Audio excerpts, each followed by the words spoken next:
Federal employees, an exclusive Washington Post story just broke an hour ago, and I think it has information many of you have been waiting for. If you work for the federal government, especially at agencies like HUD, Interior, Justice, Commerce, SBA, Treasury, EPA, or Social Security, you're probably going to want to hear this.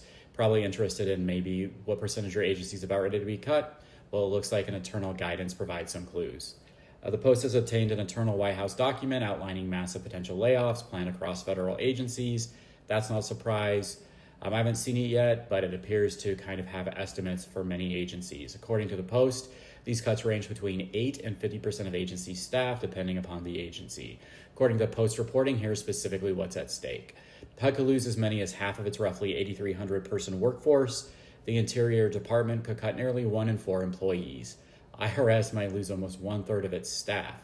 The Commerce Department's looking about a 30% estimated reduction. The SBA, Small Business Administration, could see cuts up to 43%. Justice Department faces an 8% reduction. Treasury Department faces around a 30% personnel cut. EPA could lose around 10% of its staff with heavy cuts to research and development teams. Now, these numbers come directly from a draft White House document, according to the Post, that was leaked to the Washington Post. It's important to remember this document's described in their reporting as, quote, preliminary and fluid, and the administration has indicated these numbers could change. However, it appears the clear intention is significant federal workforce reduction, which is not surprising, as part of President Trump's initiative to shrink government size, driven by Musk's DOGE office. Now, as a federal employee advocate and attorney, here's my perspective. These layoffs, known as reduction in forces or RIFs, have strict guidelines. Agencies can't simply remove employees arbitrarily. They must follow detailed criteria, including seniority, veteran status, performance ratings, and position types. And importantly, you have specific appeal rights and protections if you're impacted by a RIF. I know this news may cause anxiety or confusion, and you likely have urgent questions about how these plans could affect your career, your finances, and your rights. We'll continue to cover that here.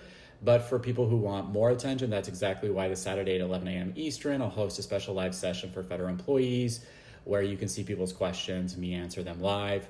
I'll explain how everything we know so far, including RIF procedures, your specific rights protections, actionable steps to secure your federal career. Some people like, this. The membership also includes on-demand courses, including an on-demand RIF course.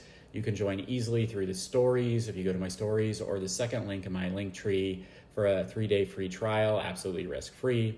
We're here to help bring clarity, calm, and trusted insight to federal employees like you. Please remember you're not alone. We're going to navigate this together, but I think now it's time, especially if you're one of these agencies, if you haven't already, to start to take some steps, learn more about your rights. Thank you, everybody, for your supports. Please share this widely so people kind of know about the estimates. I know this is not fun stuff to face, but I think it's best if we all face it kind of as mindfully as possible. Thank you, everybody, and have a good evening.